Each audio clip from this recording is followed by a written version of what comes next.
Hi everyone, my name is Amy Trang and I'm a second year fellow at UCLA. Today we're going to be talking about using ultrasound to detect subclinical disease activity in IgG4 related disease, as well as using it to detect the efficiency or efficacy of rituximab. So we're presenting a case about IgG4 related disease, which is a chronic fibroinflammatory disorder that virtually affects every organ system. What's commonly used to follow the disease are routine serums like CBC, CNP, or IgG4 subclasses.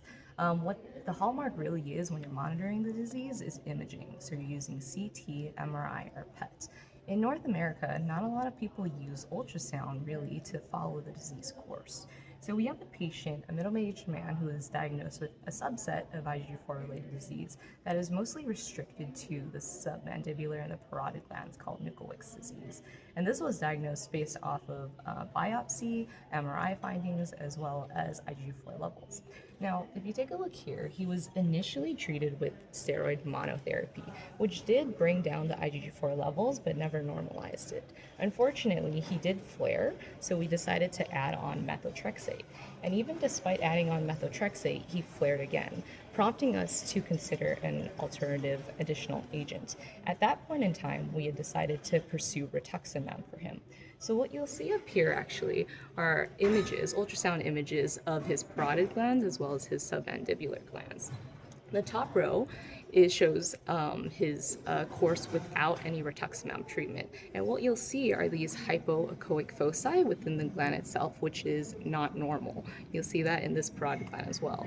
And what you'll see in the submandibular glands, which is very commonly infected in the IgG4 related disease, is a lot of this abnormal architecture as well as vascular power Doppler signal, which is almost a surrogate for inflammation.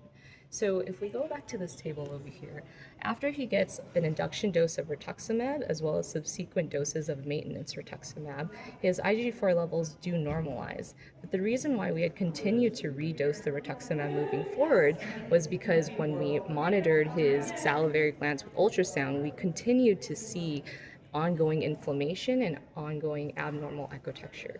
So in conclusion, I think that IgG4 related disease can be carefully and accurately monitored using ultrasound, which is inexpensive, it's non invasive, and easy to do at bedside.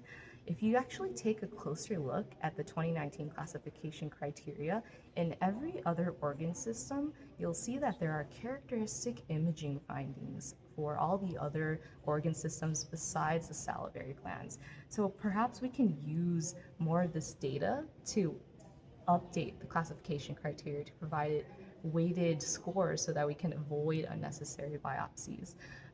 In addition, we can use this to help guide the duration of therapy for us because we don't have guidelines on how long we should be using rituximab or inebilizumab.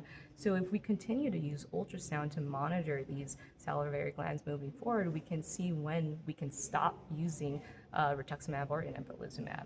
And lastly, I think that this would be a great application to use in novel therapies moving forward because it can provide more objective data on whether or not the treatment is actually working or not.